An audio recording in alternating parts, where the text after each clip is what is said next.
May kumakatok guys. Gabing-gabi na. Sabi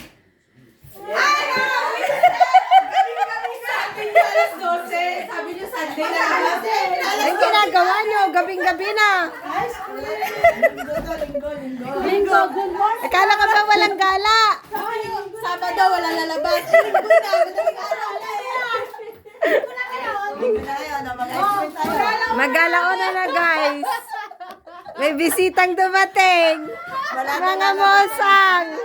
Wala daw lalabas ng Sabado, diba? Wala lalabas.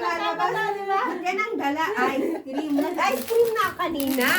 Oh my God. Grabe sila. Gabing-gabi na. Ay, hindi pala gabi. Madaling araw na. Mga walang magawa.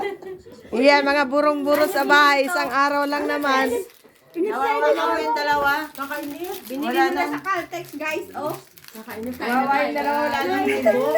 Grabe. Grabe.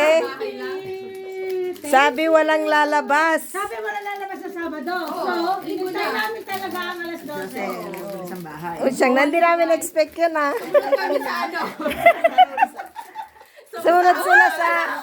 Sumunod sila sa protocol. Walang Sabado, Linggo na daw, kaya lumabas na sila. Hoy, baka sabihin, bakit mo ba sabi wala lalabas? Oo, linggo na. Mag-AM na. Kain na. Grace, yellow haling, kung kami lumabas. Linggo na daw sila lumabas, guys. Linggo ng madaling araw. Ayan o. Nakakabuang pala pag isang araw hindi ka makalimutan. Yan ang pruweba nila. Ano ba yan? Nanonood kami, guys. Tapos bigla silang kumatok. Sabi ko nga bahala sila kung sino yan. Sabi ko, tignan mo muna yung sasakyan ha, kung may sasakyan, bago mo buksan. Hindi, nakita ko na doon eh.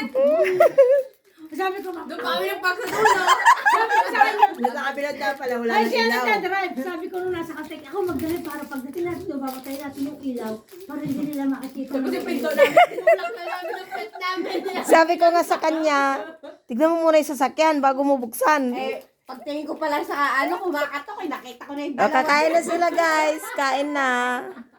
Ayan, makain na sila ng ice cream ng ganyang oras. Saya.